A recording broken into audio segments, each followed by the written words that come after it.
اعوذ باللہ من الشیطان الرجیم، بسم اللہ الرحمن الرحیم۔ حسن بصری رحمۃ اللہ علیہ نے کہا، اس سے اس طرح کہنا چاہیے، اگرچہ ان لوگوں نے مجھے گواہ نہیں بنایا لیکن میں نے اس طرح سے سنا ہے۔ یہ کمسن صحابہ میں سے تھے، ان کے باپ بھی صحابی تھے۔ بخاری شریف میں ان کا ذکر صرف اسی جگہ آیا ہے۔ اس اثر کو امام بقی نے وصل کیا۔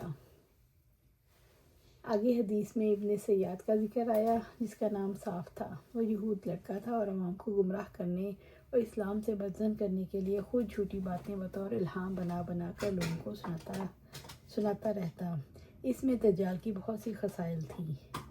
آپ صلی اللہ علیہ وسلم کا مکر و فریب معلوم کرنے کے لیے درختوں کی آڑ میں اسے دیکھنے گئے۔ یہیں سے امام بخاری نے نکالا کہ ایسے موقع پر چھپ کر کسی کی باتیں سننا درست ہے، اور جب سننا درست ہو تو اسی پر گواہی دے سکتا ہے۔ رسول اللہ صلی اللہ علیہ وسلم ابی بن کعب انصاری رضی اللہ تعالیٰ عنہ کو ساتھ لے کر کھجور کے اس باغ کی طرف تشریف لے گئے جس میں ابن سیاد تھا۔ جب آپ صلی اللہ علیہ وسلم باغ میں داخل ہوئے تو آپ درختوں کی آڑ میں چھپ کر چلنے لگے۔ آپ چاہتے تھے کہ ابن سیاد آپ کو دیکھنے نہ پائے اور اس سے پہلے آپ اس کی باتیں سن سکیں۔ ابن سیاد ایک روئی دار چادر میں زمین پر لیٹا ہوا تھا اور کچھ گنگنا رہا تھا۔ ابن سیاد کی ماں نے آپ صلی اللہ علیہ وسلم کو دیکھ لیا کہ آپ درخت کی آڑ لیے چلے آ رہے ہیں تو کہنے لگی، اے صاف، یہ محمد صلی اللہ علیہ وسلم آ رہے ہیں۔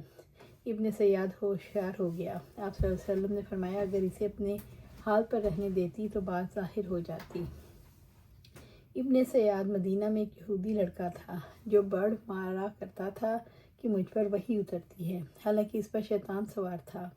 اکثر نیم بے ہوشی میں رہتا اور دیکھوانگی کی باتیں کرتا۔ آپ صلی اللہ علیہ وسلم نے ایک مرتبہ چاہا چھپ کر اس کی بڑ کو سنے اور آپ کو نہ دیکھ سکے۔ یہی واقعہ یہاں مذکور ہے اور اسی سے حضرت امام نے ترجمہ الباب کو ثابت فرمایا۔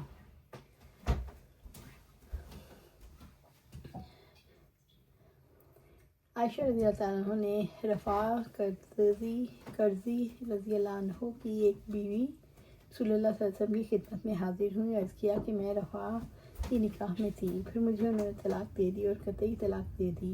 پھر میں نے عبد الرحمن بن زبیر سے شادی کر لی، لیکن ان کے پاس تو شرمگاہ اس کپڑے کی گانٹھ کی طرح ہے۔ آپ صلی اللہ علیہ وسلم نے دریافت کیا، کیا رفاع کے پاس دوبارہ جانا چاہتی ہے؟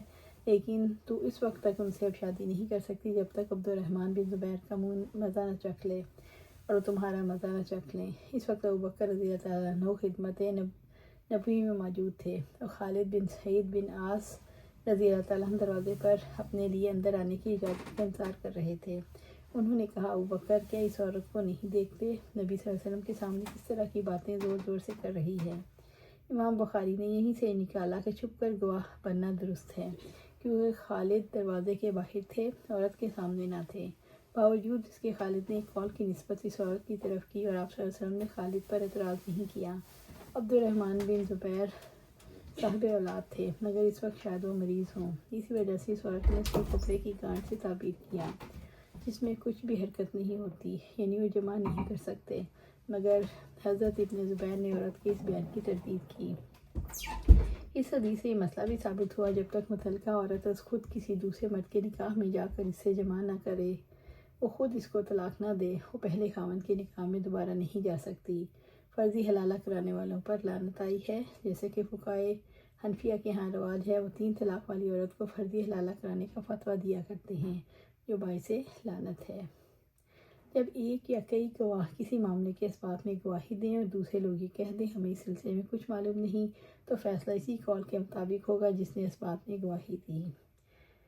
آپ صلی اللہ علیہ وسلم نے کعبہ میں نماز پڑھی اور فضل رضی اللہ تعالیٰ عنہ نے کہا، آپ نے کعبہ کے اندر نماز نہیں پڑھی، تو تمام لوگوں نے بلال رضی اللہ تعالیٰ عنہ کو گواہی کو تسلیم کر لیا۔ اسی طرح اگر 2 گواہوں نے اس کی گواہی دی کہ فلاں شخص کے فلاں پر 1000 درہم ہے اور دوسرے 2 گواہوں نے گواہی دی 1500 درہم ہے، تو فیصلہ زیادہ کی گواہی دینے والے کے قول کے مطابق ہوگا۔ حضرت فضل رضی اللہ تعالیٰ عنہ کا کہنا تھا، میں نے آپ صلی اللہ علیہ وسلم کو کعبہ میں نماز پڑھتے نہیں دیکھا، ان کو اس بارے میں علم نہ تھا۔ بلال رضی اللہ تعالیٰ عنہ کی شہادت تھی کہ انہوں نے آپ صلی اللہ علیہ وسلم کو کعبہ میں نماز پڑھتے دیکھا۔ اکثریت بھی ان کے ساتھ تھی، لہٰذا انہی کی بات کو مانا گیا۔